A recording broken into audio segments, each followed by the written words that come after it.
Hi, my name is Blankenship, and my project will be based on the meaning of love. So, before we know all the stages, the steps, we need to see where it begins.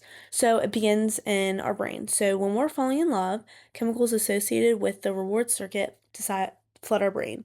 So, during the initial phase of romantic love, our high levels of the stress hormone called cortisol increase, and the levels of the neurotransmitter serotonin become fully depleted.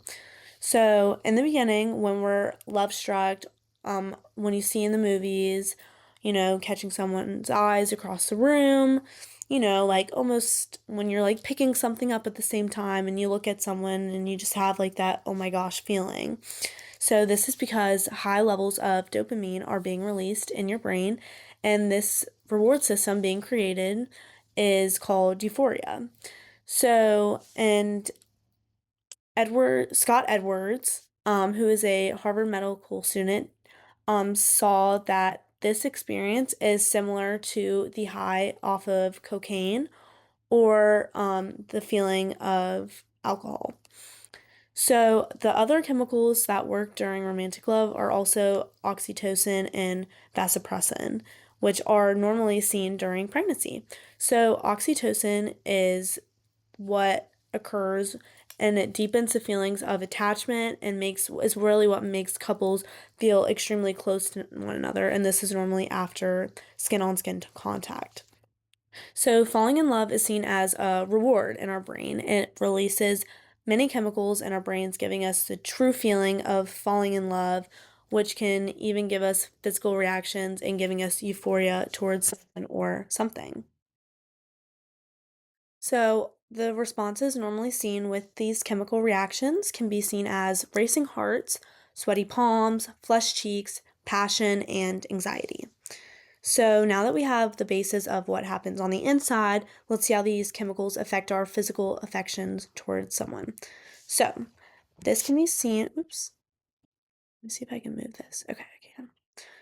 So this can be seen through the our love languages. So Gary Chapman decided to create 5 different types of love languages based on his relationship with his wife because they didn't see eye to eye with this stuff. So everyone has a preferred love language, which is a specific way they feel the most loved and emotionally connected. So the five love languages are acts of service, quality time, words of affirmation, physical touch, and receiving gifts. So I'm just going to do a quick rundown on which all of them mean. So acts of service is just doing something in favor of those you love. This can be seen as small chores, small little tasks like making dinner, running errands, or just doing something that the other person wasn't really wanting to do.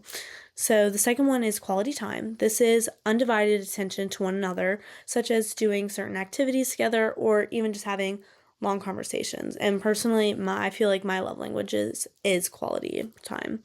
So the third one is words of affirmation. This is praise or compliments or just general phrases for small things, such as the smallest thank you or even to I love you.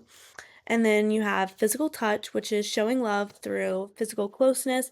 This is by holding hands, kissing, hugs, or cuddling.